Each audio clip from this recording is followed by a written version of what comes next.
الحمد للہ رب العالمین والصلاة والسلام علی سید الانبیاء والمرسلین۔ ہم اللہ تعالیٰ کی توحید کے عنوانات کو پڑھ رہے ہیں اور اس کے اندر پایا جانے والا جو انحراف ہے، جو گمراہی ہے اور جو غلط افکار ہیں، غلط اعمال ہیں، ان کو بھی ہم جان رہے ہیں۔ تو آج کا ہمارا جو عنوان ہے وہ ہے قانون سازی۔ تو لکھتے ہیں کہ بندوں کے لیے زندگی گزارنے کے احکام وضع کرنا، زندگی گزارنے کے احکام نازل کرنا،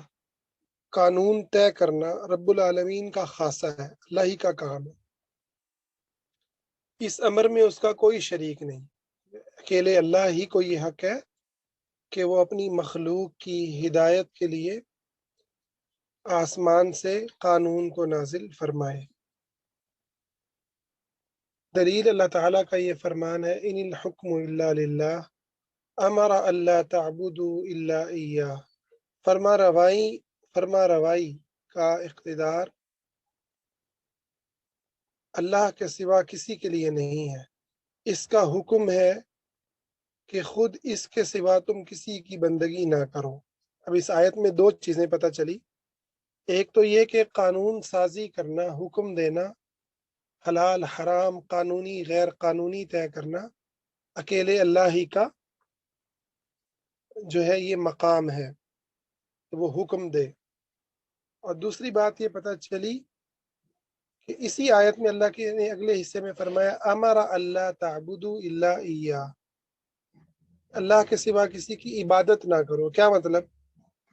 کہ اللہ کے سوا کسی کو قانون ساز نہ مانو، اللہ ہی کے نازل کردہ کو حق سچ مانو اور اسی کے تابع زندگی گزارو۔ تو یہاں یہ بات کلیئر ہو جائے کہ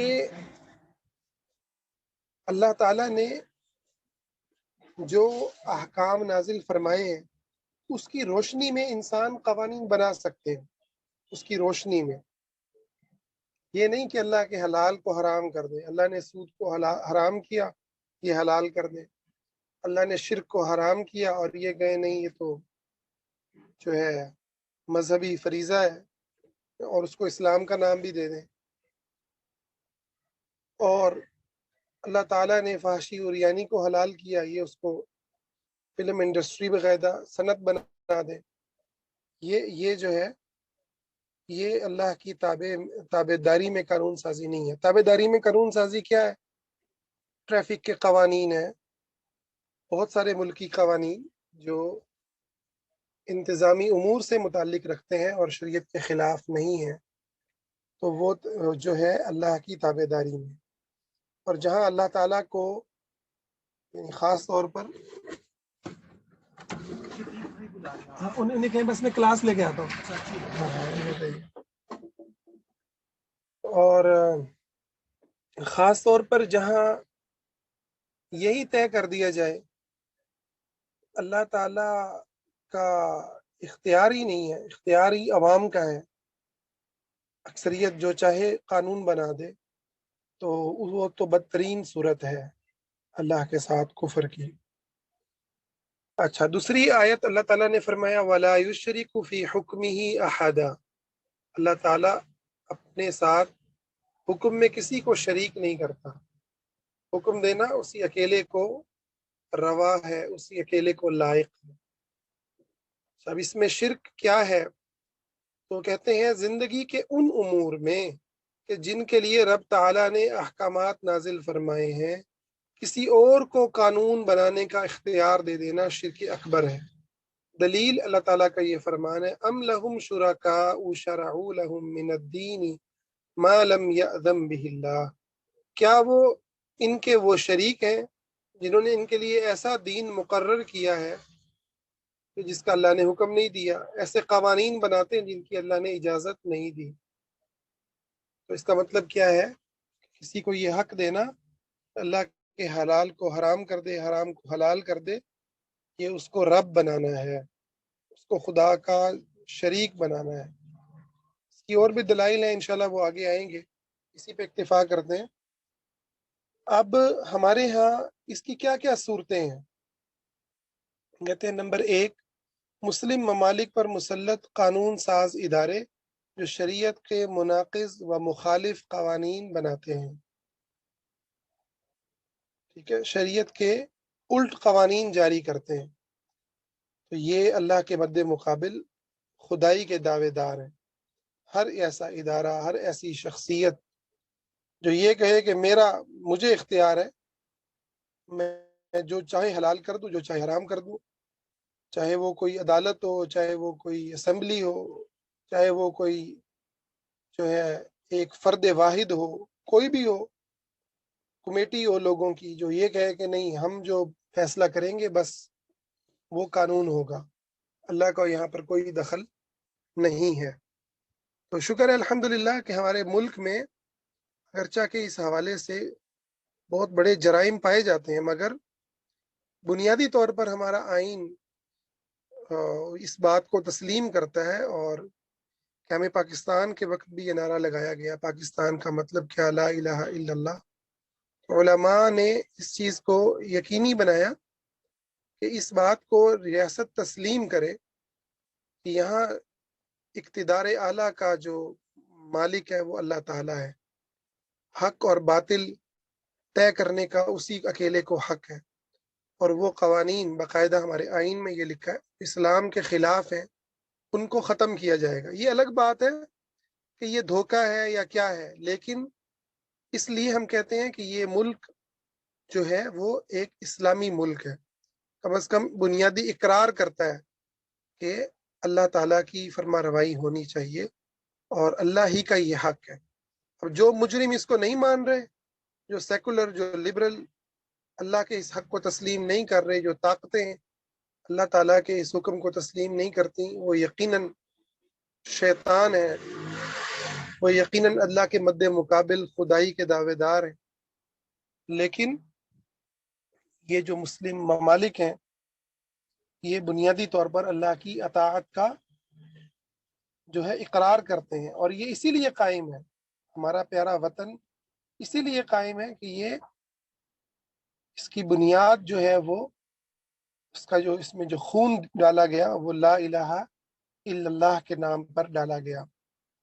اور اللہ سے یہ وعدہ کیا یہاں ہم اسلام کا اس کو قلعہ بنائیں گے، اگرچہ کہ حالات بہت ہی پتلے ہیں، اور لیکن پھر بھی اللہ کا شکر ہے کہ ہم کافر ممالک سے بہرحال بہت بہتر حالات میں ہیں۔ جن ممالک میں سرے سے اللہ کو یہ حق ہی نہیں حاصل، انڈیا ہے یا دیگر سیکولر ممالک ہیں، جہاں اسلام کو کی بنیاد پر آپ مطالبہ ہی نہیں کر سکتے، یہاں تو اسلامی تحریکیں مطالبہ کرتی ہیں کہ جب تم مسلمان ہو، جب تم نے پاکستان اسلام کے نام پہ بنا ہے، جب تم آئین میں اس بات کا اقرار کرتے ہو تو پھر اس اللہ کی بات کے تم جو ہے پابند ہو، کہ اس کو مانو کہ تم مسلمان ہو، اپنے آپ کو مسلمان کہتے ہو۔ لیکن دنیا پوری کے اندر آپ جائیں، ویسٹ کے اندر کہیں پر بھی آپ اس بنیاد پر جو ہے وہ سیاست میں نہیں اتر سکتے، اس بنیاد پر آپ وہاں جد و جہد نہیں کر سکتے۔ تو یہ ایک بنیادی فرق ضرور ہے، لیکن ہر ایسا ادارہ جو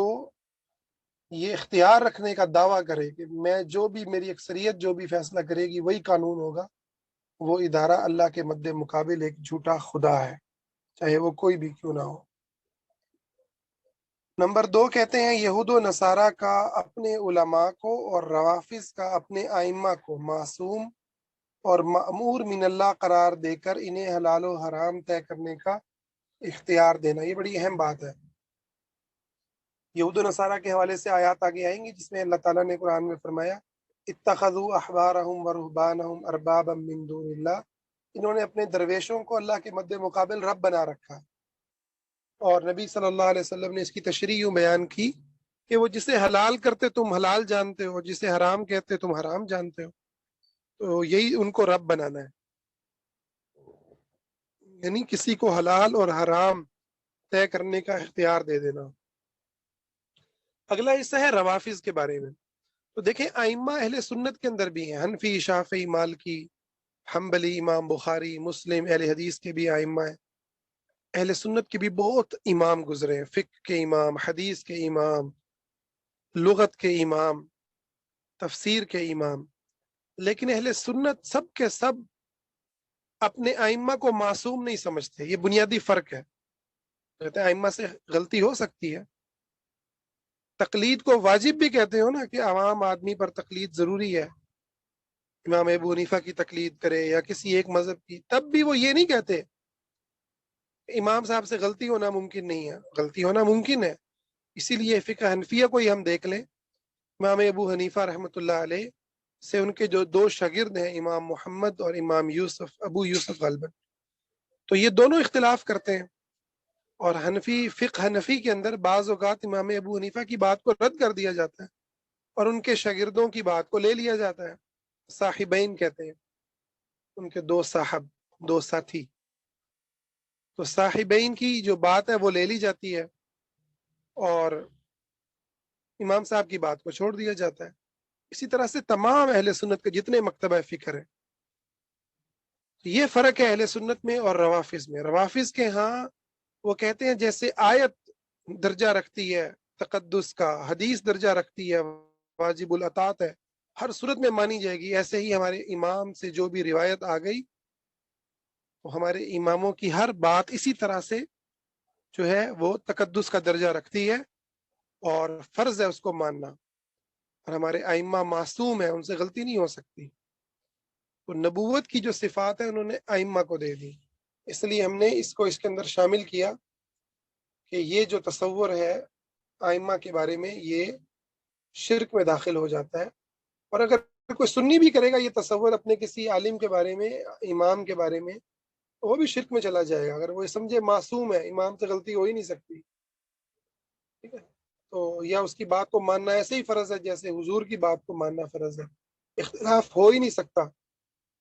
اختلاف کیا تو کفر میں داخل ہو جائیں گے، تو یہ وہ بھی شرک میں چلا جائے گا۔ لیکن الحمدللہ اہل سنت میں کسی کا بھی مکتبہ فکر کا یہ عقیدہ نہیں ہے، ہاں چند غالی لوگ، غلو کرنے والے لوگ، متعصب لوگ وہ ہر جگہ پر ہوتے ہیں، لیکن آفیشلی باقاعدہ قانونی طور پر، اصولی طور پر لکھی پڑھی باتوں میں کوئی بھی اس بات کا اعتراف نہیں کرتا، سب یہی کہتے ہیں کہ معصوم صرف جو ہے وہ شریعت میں محمد صلی اللہ علیہ وسلم کی بات ہے، کیونکہ وما ينطق عن الهوى، آپ اپنی خواہش سے نہیں بولتے، ان هو الا وحی یوحى، اللہ کی وحی جو ہے ہوتی ہے تو آپ کلام کرتے ہیں۔ تیسری چیز ہے سیکولرزم اور جمہوریت، جس میں قانون سازی عوامی نمائندوں کا حق مانا جاتا ہے، تو وہ جمہوری تصور جو سیکولرزم پر قائم ہے، جیسے میں نے آپ کو مثال دی انڈیا کے اندر یا اور دیگر ممالک کے اندر، وہاں پر سرے سے اللہ تعالیٰ کو حاکم اعلیٰ جو ہے اقتدار اعلیٰ کا مالک مانا ہی نہیں جاتا، اللہ تعالیٰ کی نافرمانی کو وہ لوگ جو ہے حلال کرتے ہیں اور انسانوں کو یہ اختیار دیتے ہیں کہ عوامی نمائندے جو بھی قانون بنا دیں، اسی لیے انہوں نے مرد سے مرد کی شادی کے قوانین پاس کیے تو ان ملکوں میں جائز ہوگی، اور افسوسناک بات یہ ہے کہ ہمارے ملک میں بھی اسی حوالے سے بے دین لوگ جو ہے وہ کوشش کر رہے ہیں کہ اس ملک کے اندر بھی اسی قسم کے قوانین پاس کروا دیے جائیں، اسی طرح کی جمہوریت کو یہاں بھی لے آیا جائے۔ تو بہت ضروری ہے کہ ہم ان اسلامی طاقتوں کے دست و بازو بنے جو ہر اجتماعی میدان میں ان لبرلز کا، بے دین طبقوں کا مقابلہ کرنے کے لیے کھڑے ہیں، جیسے ہماری جماعت اسلامی ہے، تنظیم اسلامی ہے، تبلیغی جماعت ہے جو عوامی سطح کے اوپر کام کر رہی ہے، نگہت ہاشمی، فرد ہاشمی یہ جو ہیں اس کے اوپر کام کر رہے ہیں، ایجوکیشنل ڈپارٹمنٹ میں کام کر رہے ہیں، ٹھیک ہے، تو جہاں جہاں بھی اسلامی تحریکیں، مدارس، دینی لوگ جہاں جہاں بھی کھڑے ہیں، معاشرے کی جس جس سطح پہ بھی کام کر رہے ہیں ان کا ساتھ دینا چاہیے، حتیٰ کہ سیاست کے اندر بھی ہمیں ایسے لوگوں کو سپورٹ کرنا چاہیے جو اسلام کے دفاع میں کھڑے ہیں۔ میں مبارکباد دیتا ہوں اور بہت قابل احترام سمجھتا ہوں جماعت اسلامی کے جو سینیٹر مشتاق احمد ہیں ان کو، اور تمام ان لوگوں کو کہ جو وہاں جا کر حق کی بات کرتے ہیں اور باطل کا راستہ روکتے ہیں۔ اور اس میں آخری نقطہ ہے ڈکٹیٹرشپ اور مارشل لا، جس میں حق کے تشریع فرد واحد یا مخصوص اتھارٹی کے لیے تسلیم کیا جاتا ہے، لیکن یہ بھی کوئی کلی طور پر نہیں ہے۔ یعنی آپ دیکھیں کہ ہمارے ملک میں بہت سارے اسلامی قوانین جنرل ضیاء الحق کے زمانے میں بنے، ٹھیک ہے، تو وہ اگرچہ کہ ماشاء اللہ انہوں نے لگایا تھا مگر وہ اللہ سے ڈرنے والے تھے۔ لیکن ماشاء اللہ کا جو مغربی تصور ہے، بیسیکلی اصولی تصور یہ ہے کہ جو بھی وہ ڈکٹیٹر منہ سے نکالے گا بس وہ قانون ہوگا۔ تو یہ صرف خدا کا مقام ہے، حتیٰ کہ اس کے مصطفیٰ جو اس کے اتنے حبیب اور اتنے پیارے ہیں، خلیل ہیں، وہ بھی حلال اور حرام مقرر نہیں کر سکتے۔ آپ نے ایک دفعہ شہد کے بارے میں کہا میں نہیں کھاؤں گا، اللہ تعالیٰ نے آیات نازل فرمائی، یا ایہا النبی لم تحرم ما احل اللہ لک، اے نبی صلی اللہ علیہ وسلم آپ اس کو کیسے حرام کرتے ہیں جو اللہ نے آپ کے لیے حلال کیا۔ تو حلال اور حرام صرف اللہ ہی کا اکیلے کا حق ہے۔